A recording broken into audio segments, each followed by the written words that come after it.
कहते हैं जब किसी माँ के आंसू सच्चे होते हैं तो भगवान भी अपनी मुरली छोड़कर उसके घर चले आते हैं। ये कहानी है एक ऐसी ही माँ की जो हर सुबह अपने लड्डू गोपाल जी को जगाती थी, उन्हें नहलाती, कपड़े पहनाती और अपने बेटे की तरह पालती थी। लेकिन एक दिन जब घर में कुछ भी नहीं बचा, तब हुआ वो चमत्कार जिसने पूरे गांव को हिला दिया। उस स्त्री का नाम था सावित्री, साधारण सी गृहिणी पर भक्ति में लीन। उसके घर में छोटा सा लड्डू गोपाल जी का स्वरूप था, जिसे वो अपने बेटे जैसा मानती थी। हर सुबह पूजा करती, भोग लगाती और मुस्कुराती। एक दिन सावित्री के घर में बहुत कठिन समय आ गया। न अनाज बचा था, न पैसे। रसोई में बस थोड़ा सा आटा था और कुछ नहीं। उसने आंसू भरे मन से कहा, गोपाल जी, आज आपके लिए कुछ नहीं बना पाई। रात हुई, सावित्री भूखे पेट सोने चली गई।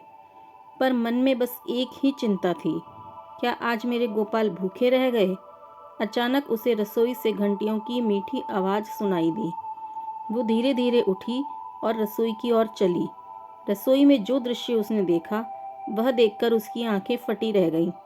वहाँ एक छोटा बच्चा था, नीले कपड़े पहने, सिर पर मोरपंख, हाथ में रोटी।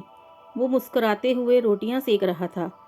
उसने कहा, माँ, मैं तुम्हारा गोपाल हूँ। सावित्री कांपती आवाज़ में बोली, बाबा, क्या आप सच में मेरे गोपाल हैं? बच्चा मुस्कुराया और बोला, माँ, जब तुम मेरे लिए आंसू बहाती हो तो मैं भूखा कैसे रह सकता हूँ? सावित्री रोने लगी और उनके चरणों में गिर गई। थोड़ी देर बाद वह बच्चा धीरे धीरे प्रकाश में विलीन हो गया। रसोई में बस एक थाली रखी थी, जिसमें रोटियां, दाल और मिठाई भरी थी। सावित्री समझ गई, ये कोई स्वप्न नहीं था, ये स्वयं श्री कृष्ण का चमत्कार था। अगले दिन गांव में सबने सुना, सावित्री के घर से रात को रोशनी निकल रही थी, भोग की सुगंध फैल रही थी। सब लोग उसके घर आए और आश्चर्यचकित रह गए।